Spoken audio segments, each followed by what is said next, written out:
Hey guys, so something kind of just popped in my head as I'm sitting here in literally sweats and no makeup, hair's not done. It's 8 o'clock, I haven't had dinner. I am cooking food. We're in the midst of moving, life's a mess, and I was thinking about this question that I get all the time. So the other day on social media, I asked what's one question people ask you all the time. And most of them were related to how many kids they have or something to that effect. And for me, it's not that. Most of the time, the question I get asked the most, like the absolute most, hands down, is how do you do it all? I get asked that all the time. And I don't really have an answer for it. And I was thinking a lot about that. I'm like, I always just say, I just do. That's what I always say. I just do. Or I have to, or I get to, those types of things. Usually it's I just do. And the thing is that we all have hard things. We all have things in our lives that, and like, I get why they're asking it, because I would probably look at me and think the same thing. Because like, I'm a mom who works from home. I have special needs kids. I'm on the go all the time. My life's crazy. And I do projects. I do things like that for me.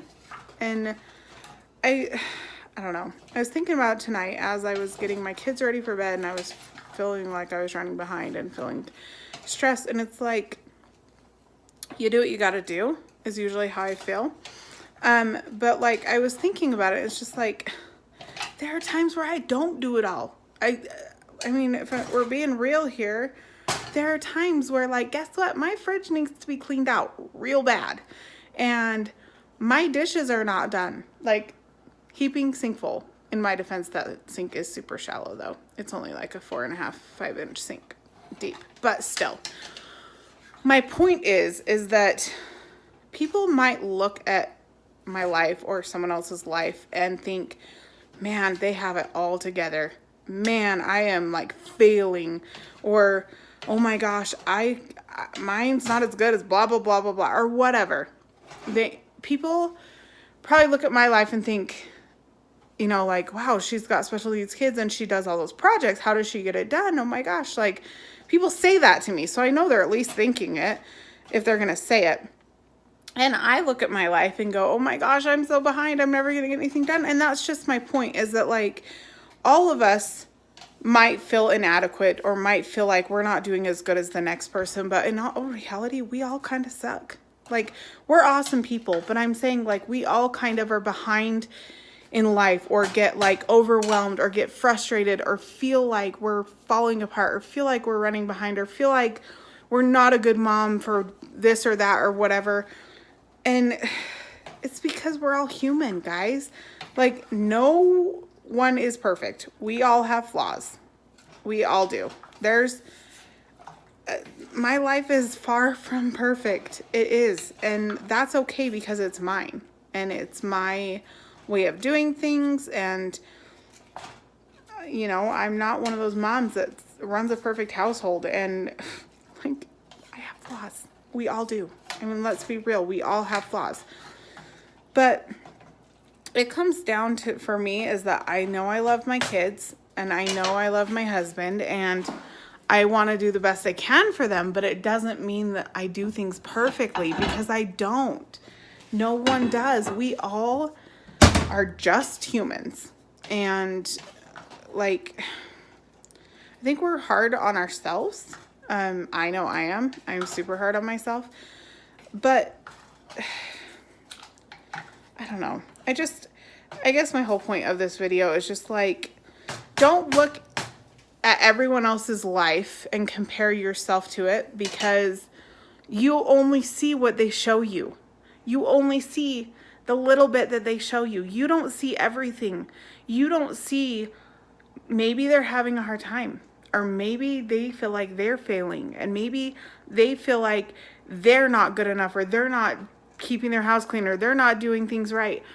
Because we're all human, and we all sometimes get behind on things, and it's impossible to have things perfect all the time without hiring someone to help you, I guess, if you want to do that. But I'm just saying, like, we all have things that we need to improve on, or that maybe we feel like we need to improve on. I'm not saying change for other people, but I'm saying, like, for me, I look at my laundry and I think, man, I really could improve on how well I keep up on laundry. I should work on that. Like, I feel like there are many things I can improve on. There's always going to be something I can improve on. I get that. But I can't let what other people think about me and think what I need to improve on and all that control and dictate my life, because this girl don't got time for that. And I'm okay with not having everything perfect all the time. Like, yes, I love my house clean and I love to feel like I'm on top of things, but really, my kids are happy and they're healthy and they're taken care of, and they're my first priority. Very, very first, before anything else. And I've learned over the years to not give a crap what everyone else thinks, because it left me comparing my life to theirs or comparing my accomplishments to theirs. And it took away all the joy and all the happiness and all of, like, the good things, instead of just, like, enjoying my life and just, like, being thankful for my life and being thankful for where I'm at in life and where my relationships are at and where my kids are at. And, like, just take away that comparison aspect of life and it becomes a whole lot happier. It really, really does. And I don't know, it's an ongoing process, and it always will be. Life is never going to be perfect. It's one of those things that, like, I've had to just learn a really harsh lesson over the last couple of years, is just to roll with the punches and live your own life and not let everyone else's opinions or whatever dictate your life. But also, like, people are always going to have an opinion. Like, I love comments and feedback and all that, and I love talking with you guys. But, like, the harsh opinions of, like, oh, you're sucking as a mom. It's like, you know what? I really, really, really don't care, because you have no idea what it is like to raise 5 kids. And I have no idea what your life is like. You have no idea what it's like to have 2 kids on the autism spectrum and have other kids with health problems and have so much going on. And I don't know what your life is like. We all have hard things in our lives, and we all have things we're doing differently and dealing with differently, and that is okay. It's okay that we are different from each other, and it's okay to not be like, oh, that girl's life is super awesome, I should be just like her.